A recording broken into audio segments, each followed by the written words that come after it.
ओम नमो भगवते वासुदेवाय। कार्तिक मास की बहुत सारी शुभकामनाएं। कार्तिक मास में स्नान, दीपदान, विष्णु पूजन आदि का बहुत महत्व है और धार्मिक कथाओं के श्रवण से तो कई जन्मों के पाप मिट जाते हैं। हर किसी को नित्य प्रतिदिन कम से कम धार्मिक कथाओं का श्रवण अवश्य करना चाहिए। जैसे कार्तिक मास महात्म्य कथा या और भी अन्य कथाएं ज़रूर सुनना चाहिए। आज हम सुनेंगे कार्तिक मास महात्म्य कथा का 12वां अध्याय।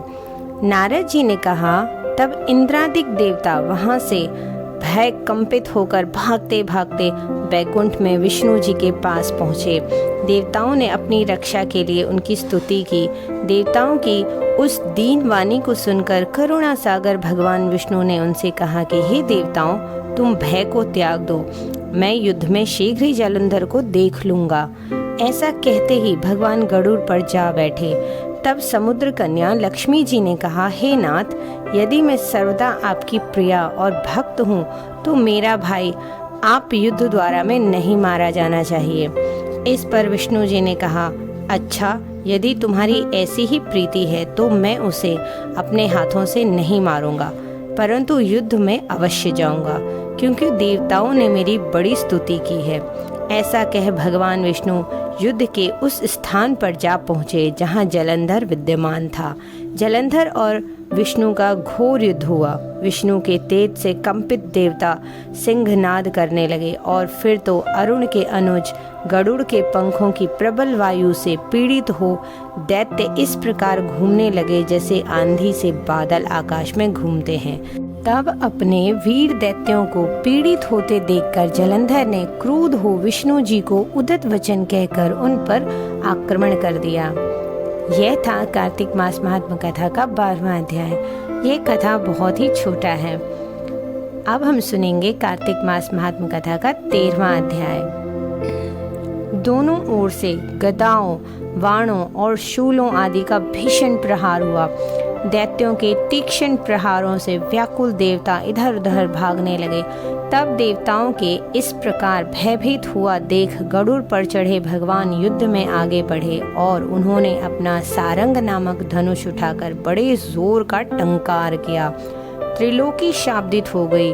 पल मात्र में भगवान ने हजारों दैत्यों के सिरों को काट गिराया।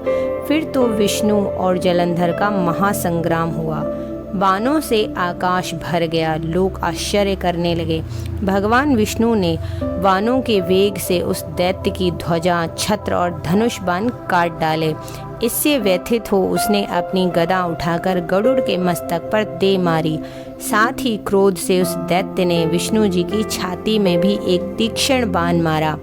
इसके उत्तर में विष्णु जी ने उसकी गदा काट दी और अपने सारंग धनुष पर बाण चढ़ाकर उसको बींधना आरंभ किया। इस पर जलंधर इन पर अपने पैण बाण बरसाने लगा।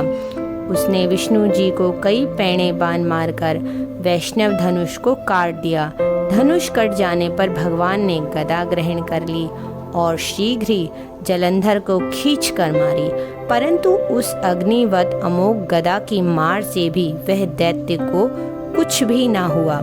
उसने एक अग्निमुख त्रिशूल उठाकर विष्णु पर छोड़ दिया।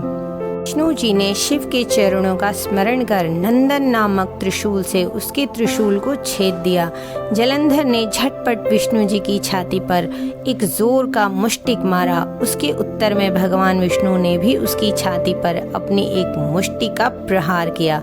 फिर दोनों घुटने टेक बाहुओं और मुष्टिकों से बाहु युद्ध करने लगे। कितनी ही देर तक भगवान उसके साथ युद्ध करते रहे। मायावी भगवान उस दैत्यराज से मेघवाणी में बोले, रे रण दुर्मद दैत्य श्रेष्ठ, तू धन्य है जो इस महायुद्ध में इन बड़े बड़े आयुधों से भी भयभीत ना हुआ। तेरे इस युद्ध से मैं प्रसन्न हूँ। तू जो चाहे वर मांग। मायावी विष्णु की ऐसी वाणी सुनकर जलंधर ने कहा, हे भावुक, यदि आप मुझ पर प्रसन्न हैं तो यह वर दीजिए कि आप मेरी बहन तथा अपने सारे कुटुंबों सहित मेरे घर पर निवास करें। नारद जी बोले, उसके ऐसे वचन सुनकर विष्णु जी को बहुत खेद तो हुआ, किंतु उसी क्षण देवेश ने तथास्तु कह दिया। अब विष्णु जी सब देवताओं के साथ जलंधरपुर में जाकर निवास करने लगे। जलंधर अपनी बहन लक्ष्मी और देवताओं सहित विष्णु को वहां पाकर बड़ा प्रसन्न हुआ। फिर तो देवताओं के पास भी जो और रत्न थे वे सबको ले जलंधर पृथ्वी पर आया, निशुंभ को पाताल में स्थापित कर दिया और देव, दानव, यक्ष, गंधर्व, सिद्ध, सर्प, राक्षस, मनुष्य आदि सबको अपना वंशवृत्ति बना त्रिभुवन पर शासन करने लगा। उसने धर्मानुसार सुपुत्रों के समान प्रजा का पालन किया। उसके धर्मराज में सभी सुखी थे। ये था कार्तिक मास महात्म कथा का 13वां अध्याय। इससे पहले की सभी कथाएं इसी चैनल पे है, आप वहां पर चेक कर सकते हैं। कार्तिक मास में ब्रह्म मुहूर्त में स्नान, दीपदान, तुलसी पूजन, विष्णु पूजन का बहुत अधिक महत्व है, लेकिन यह समय पर करना सभी के लिए संभव नहीं है। इन सभी नियमों का पालन हर कोई नहीं कर सकता, लेकिन धार्मिक कथाओं का श्रवण, कार्तिक मास कथाओं का श्रवण हर किसी के लिए संभव है। कुछ नहीं करने से कुछ करना तो बहुत बेहतर होता है ना। माता लक्ष्मी और भगवान श्री हरि नारायण की कृपा आप सभी पर सदैव बनी रहे। ओम नमो भगवते वासुदेवाय।